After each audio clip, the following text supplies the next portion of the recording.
Hello, first grade friends. Welcome to Fun Friday. Today we're going to talk about some poetry, and we're going to talk about poetry in different voices, is what I'm going to introduce you to today. And in order to do that, I want you to have a really good understanding of perspective. And so I'm going to share a story with you today called They All Saw a Cat. And although they all saw a cat, to each one, the cat looked a little bit different depending on your perspective. So I'm going to teach you about perspective through this book, They All Saw a Cat. It's by Brendan Wenzel. It is a Caldecott Honor book, which means it has amazing illustrations. Get ready to enjoy. There's not much on the book jacket other than a question of, when you see a cat, what do you see? Think about that. They All Saw a Cat by Brendan Wenzel. The cat walked through the world with its whiskers, ears, and paws. And the child saw a cat.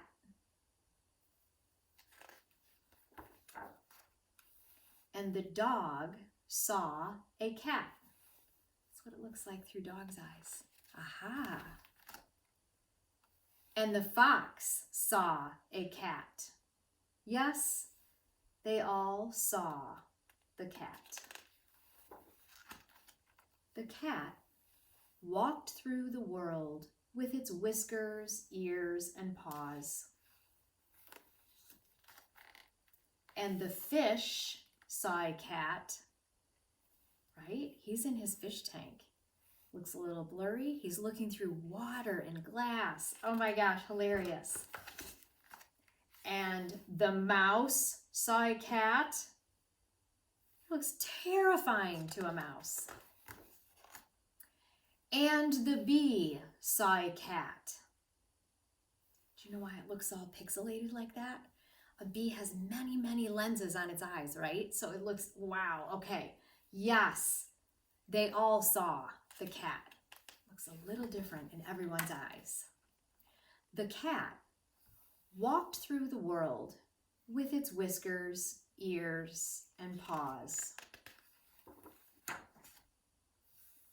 And the bird saw a cat. And the flea saw a cat. Did you see the flea? Super tiny. All it sees is a bunch of fur. And the snake saw a cat. And the skunk saw a cat. And the worm saw a cat. It's kind of like a shadow underground, though. And the bat saw a cat.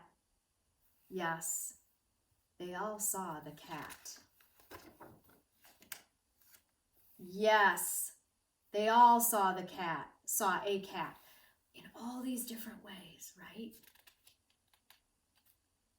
Looks like something Eric Carle would do with his illustrations. A child and a dog and a fox and a fish and a mouse and a bee and a bird and a flea and a snake and a skunk and a worm and a bat. The cat knew them all, and they all knew the cat in their own way. And the cat walked through the world with its whiskers, ears, and paws. Then it came to the water. Can you predict? Take a look at its reflection, maybe? And imagine what it saw. The rippling of that water. They all saw a cat. Each in their own perspective. In that same likeness, we're going to read some poems today when we meet at the table, and I'm going to use these poems as inspiration. It's called Dirty Laundry Pile, and it's poems in different voices. So for instance, have you ever thought about how a shell might feel? Well, this one's called Shell. if you heard the story Marcel the Shell, you would know his perspective, right? Guess what I use for a helmet? A pistachio. Okay, right? Also, in this book is a poem written about crayon dance. The cardboard ceiling lifts. Pick me, pick me, pick me. Okay, a crayon's perspective. In this book, you know this one, The Day the Crayons Quit, right? Red's like, thanks for using me on everything, you know, perspective. Today, we're going to dive into this book, Dirty Laundry Pile, and learn about poems in different voices, giving you a chance to be an author of a poem in your voice. What are you going to bring to life? Whose voice? Our invitation today is to write poems in different voices. So what I shared with you earlier were some perspective. Like perspective means taking it from that object's point of view. And in this book, which was compiled, it was selected by Paul Janenko, and he selected poems that he thought were really cool because they all show perspective.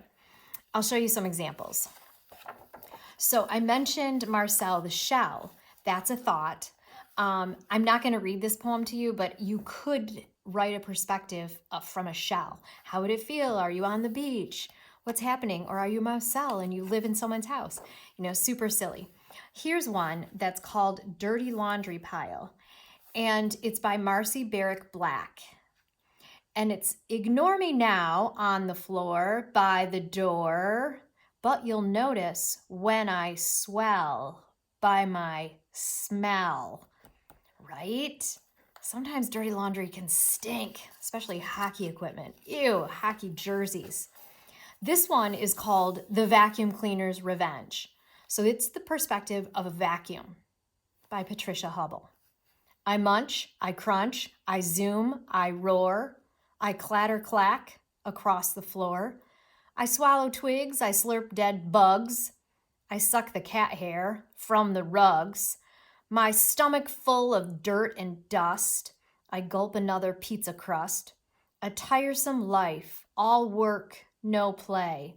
I think I'll swallow you today. If they could get us, right? Hilarious. Imagine when it says this part, my stomach full, like that vacuum bag. It's like having a full tummy. Super funny. Totally how a vacuum might feel. Here's another one. I really like this one. It's sweet. This one's called Roots. Roots like ours, coarse and strong, as a grandma's fingers reach into the earth. A tangled weave, rough and aged, like wooden lace. Roots like ours hold the world in place. I love that because the roots of a tree, you know, grab down, but also there's roots in your life. All those people, all of your ancestors. That's your heritage, come from your roots. That's what it's also called. So I really enjoyed that one. I thought it was sweet. Mosquito's song, okay? Mosquitoes are probably the most annoying insect. This is why I love bats so much. Go get them. This one's called The Mosquito Song. It is by Peggy Levitt. I sing, you slap, I mean no harm. There is no cause for your alarm. A little drop is all I ask. It really is a simple task.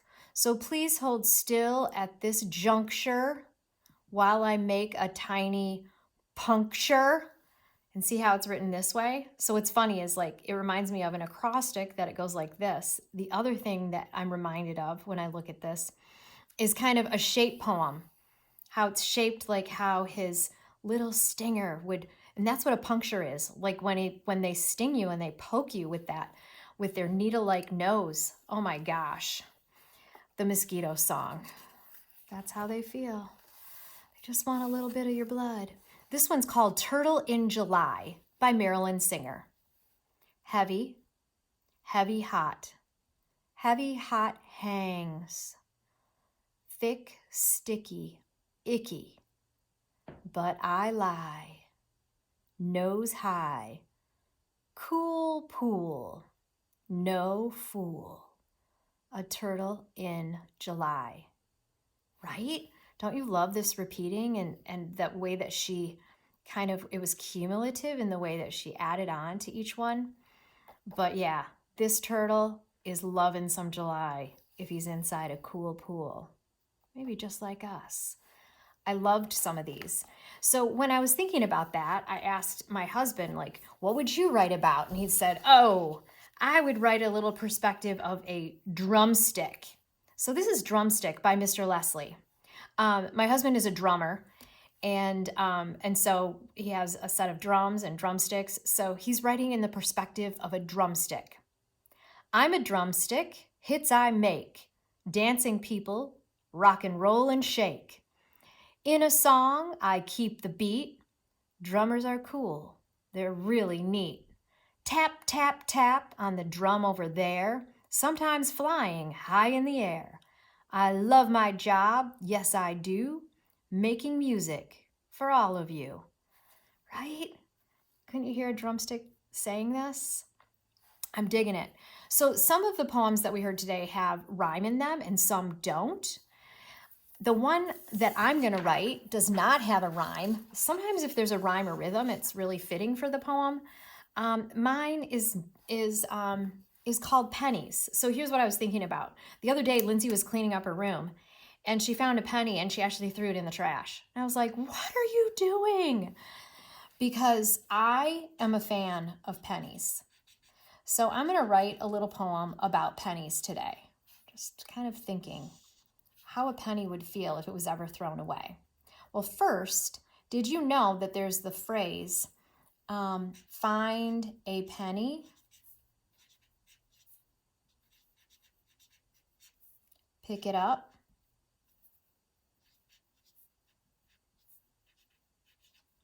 and all day you'll have good luck, and all day you'll have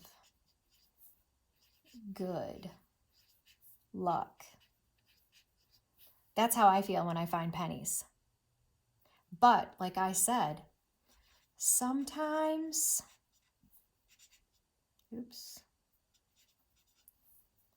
people just throw me away. What? Like I'm worthless.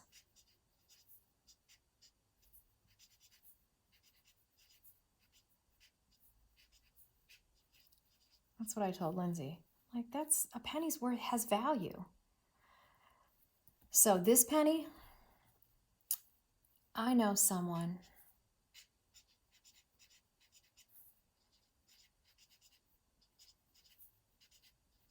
who collects pennies.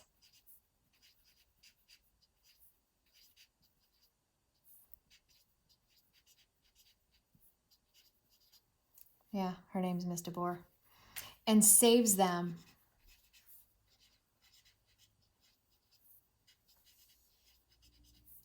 like treasure. I really do. So this penny's pretty happy. She puts a penny on her dad's gravestone.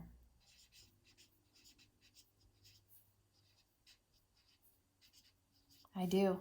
Whenever I find pennies, I save them, and I put one on my dad's gravestone when I visit. She looks at the date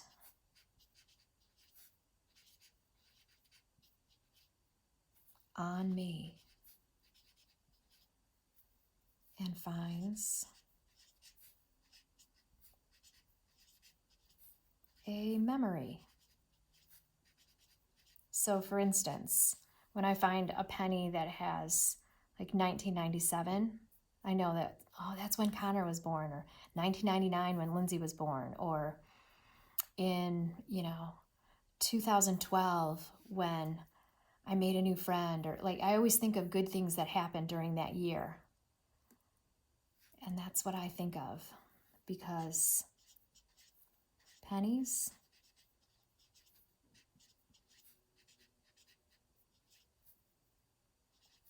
are from heaven. That's what this penny wants you to know. Pennies are from heaven. So there's my poem about pennies. Your invitation today is to write a poem about something, an object. It could be a shell, a penny, a drumstick, a turtle, an ant, a spoon, a kite, a vacuum. What might you write about and give it some perspective? Try to pretend that you're in the mind of that object. What would you say if you could talk? Because today's offer is writing poems in different voices. Give an object voice. What would it say?